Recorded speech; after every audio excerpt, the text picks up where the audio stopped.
Interesting जो है वो इंतखाब। और अभी तक लीड भी रहमान साहब जितने पोलिंग स्टेशन के नताइज मौसूल हैं उस हिसाब से परवेज इलाही अभी तक लीड कर रहे हैं। बिल्कुल, और ये आप इस वक्त देख सकते हैं कि पार्टी पोजीशन भी है इस वक्त, कौन सी पार्टी किस पोजीशन पर। और अगर हम देखें तो कॉपी अपनी पार्टी पोजीशन के हवाले से ये हमने आपके साथ तमाम तर तफसीलात रखी हैं, जिसमें PMLN 43, PP 29 और MQM 9, JUI 4 और इंडिपेंडेंट सबसे ज्यादा। वही बात रहमान साहब के इंडिपेंडेंट पर मुझे लगता है कि ये 125 सीटों पर आगे हैं। जी, आगे और हैं। ये जो तादाद है ये है कि अभी तक जो हलकों के नताइज आए हैं, जितने भी पोलिंग स्टेशन के हैं, उनमें कितने हलकों पर कौन सी जमात जो है वो लीड कर रही है। तो रहमान आपको लगता है, क्योंकि अभी तो कुछ भी कहना कबल इस वक्त होगा, लेकिन अभी जिस तरह से बढ़ रहे हैं तेजी के साथ और 125 और 43 अगर PMLN और आजाद में फर्क देखा जाए तो अच्छा खासा फर्क है, तो रिजल्ट के एंड तक ये फर्क बरकरार रहेगा या? देखिए जो असल ट्रेंड है दुआ वो आपको जाकर 12-1 बजे के करीब वाज़ेह होना शुरू होगा, क्योंकि आमतौर पर होता ये है कि इलेक्टोरल एक्सरसाइज के अंदर जो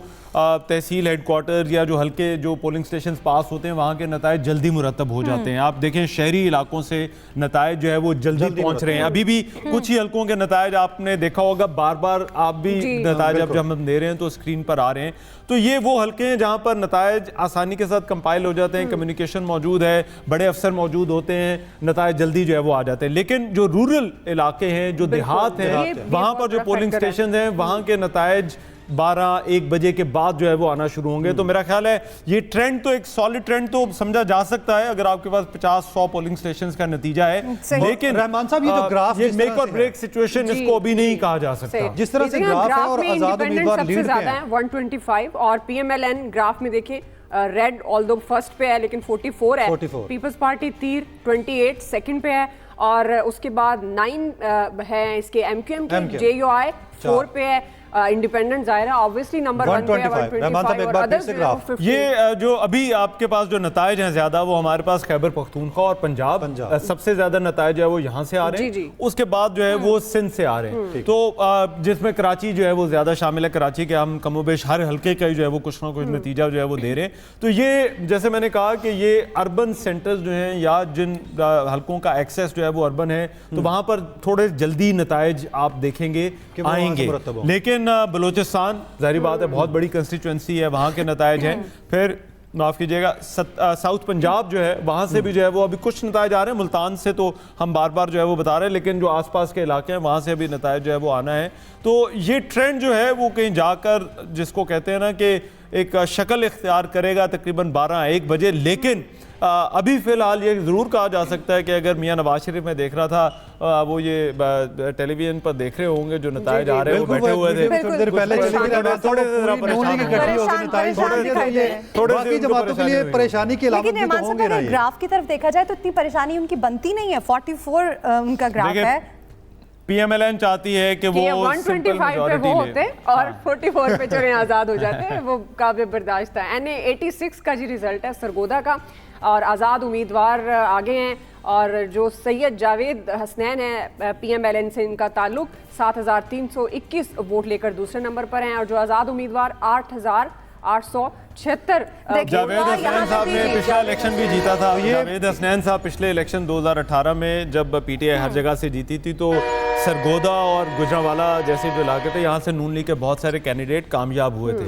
जावेद हसनैन साहब भी उनमें शामिल थे, लेकिन अभी ऐसा लग रहा है कि वो पीछे हैं और दूसरे जो PTI के उम्मीदवार हैं वो यहाँ से लीड कर रहे हैं। और आज़ाद उम्मीदवारों पे रहमान साहब आपकी को एंकर को बड़ी खुशी महसूस होती है। हमने पहले इनके साथ भी 2 घंटे हमने ट्रांसमिशन किया तो एक और हल्के का रिजल्ट है इसी तमाम तर कॉन्वर्सेशन में। NA 67 हाफसाबाद का ये हल्का है जहाँ पर इंडिपेंडेंट जो उम्मीदवार है 15,609 वोट लेकर वो आगे। देखिए उमेर यहाँ पे भी इंडिपेंडेंट उम्मीदवार आगे और दूसरी जानिब उनके मध्य मुकाबले है PMLN जो कि 12,169 वोट लेकर मिनिस्टर ऑफ स्टेट रह चुकी हैं जी हेल्थ की, और ये हाफिजाबाद पाकिस्तान की जो सबसे बड़ी कंस्टिट्यूएंसीज है आबादी के लिहाज से उनमें से एक कंस्टिट्यूएंसी है। इस पूरे जिले के पिछले इलेक्शन में तो एक ही कंस्टिट्यूएंसी में शामिल कर दिया गया था। तो यहाँ पर जो वोटर्स हैं वो पूरे पाकिस्तान में जो है वो अगर कहीं पर आपने देखना हो सबसे ज़्यादा तादाद कहाँ की है तो वो ये हाफिजाबाद का हल्का है। लेकिन ये इनका ट्रेडिशनल हल्का है। साबिक सदर रफीक तारड़ आपको याद होगा, उनकी ये बहू हैं और इनकी फैमिली यहाँ से लड़ती है। तारड़ भी इन्हीं के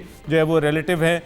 तो ये हल्का जो है वो ट्रेडिशनली तो PMLN के पास रहा है, लेकिन अभी ये ट्रेंड जो है वो पीछे है PMLN जो है वो लेकिन अभी यहाँ पर कुछ पीछे। कहना वो कबल इस वक्त होगा क्योंकि कुछ पोलिंग स्टेशन जी, का जी, रिजल्ट जी, है नहीं, बिल्कुल ऐसा ही है। एक और नतीजा है जी भावलनगर जी ये 52 लग रहा है जी, यानी 163 का नतीजा है। यहाँ से भी आपको दिखाएंगे शौकत ये बसरा बलून साहब जो है वो यहाँ से बिल्कुल। इलेक्शन लड़े हैं और शौकत बसरा आगे साहब हैं जी, एजाजुल हक साबिक सदर एक और एजाजुल आजाद हक के जो उम्मीदवार है साहबजादे हैं वो यहाँ से जो है वो इलेक्शन लड़े हैं। वो भी ट्रेडिशनली एजाजुल हक साहब भी यहाँ से इलेक्शन लड़ते हैं, पहले भी यहाँ से इलेक्ट होते रहे।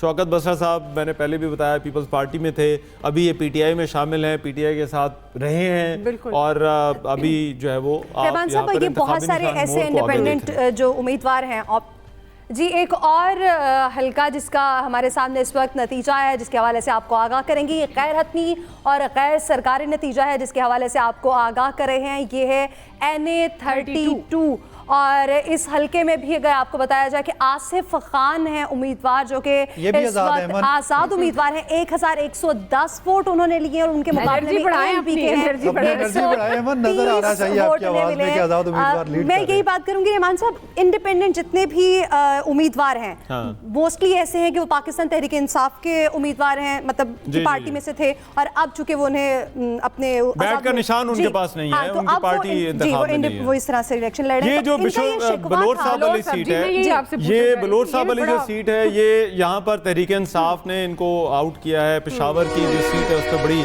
जो वो आप समझ लें एक कांटे का मुकाबला उसको कहना चाहिए, लेकिन ये इनकी ट्रेडिशनल सीट है। यहाँ पर तहरीक इंसाफ 76 के नतीजे आपके आगे से गुजरे हैं जहाँ से जी जी जी हमें पीछे हो जाना चाहिए। ये नतीजे आ रहे हैं, नारोवाल से ट्रेन आ रही है, नारोवाल की ट्रेन है जहाँ पर ऐसे इकबाल साहब जो है वो आगे हैं और जावेद सफदर कालू जो है वो पाकिस्तान तहरीक इंसाफ से वो जो है वो पीछे, उनका डब्बा पीछे है। एहसन इकबाल साहब जो है वो आगे हैं। 7629 वोट लिए हैं उन्होंने और वो लीड कर रहे हैं इस वक्त। रहमान साहब, ये टाकरा किस तरह से देखते हैं एहसन इकबाल साहब का? NA 118 का नतीजा भी इस वक्त हमारे सामने है। ये लाहौर 2 हमजा शहबाज PMLN से ताल्लुक और इनके जी 540 वोट लेकर ये आगे हैं। आलिया हमजा आजाद पाकिस्तान तहरीक इंसाफ से इनका ताल्लुक 538। अभी यहाँ पर 3 पोलिंग स्टेशंस का नतीजा आया है, लेकिन मुस्लिम लीग नून बहुत सारी सीटों पर, खासतौर पर जहाँ पर मियाँ नवाज शरीफ हैं और हमजा शहबाज हैं, शहबाज शरीफ आपने देखा ये अभी जो है वो ये आगे लग रहे हैं, तो ये थोड़ी सी उनकी परेशानी इससे कम होनी चाहिए। लेकिन लाहौर में अच्छी फाइट पाकिस्तान तहरीक इंसाफ जो है वो रिजल्ट भी। अली अमीन गंडापुर का ये हल्का जहां से उन्होंने कंटेस्ट किया है और मौलाना फजल रहमान पीछे है। डेरा इस्माइल खान की सीट है जी। डेरा इस्माइल खान में फैसल करीम कुंडी भी हैं, वो अभी पहले 2 में तो नजर नहीं आ रहे, लेकिन अली अमीन गंडापुर और मौलाना फजल रहमान का 2018 में भी बड़ा मैच हुआ था और अब भी जो है नताइज कुछ मेरा ख्याल है ये भी कोई बहुत वन वे कॉन्टेस्ट नहीं लग रहा, इसमें फर्क आप देखिए थोड़ा है। तो ये डेरा इस्माइल खान जो है ये यहाँ पर पाकिस्तान तहरीक इंसाफ बेसिकली इस बेल्ट के अंदर भी पिछली दफा 2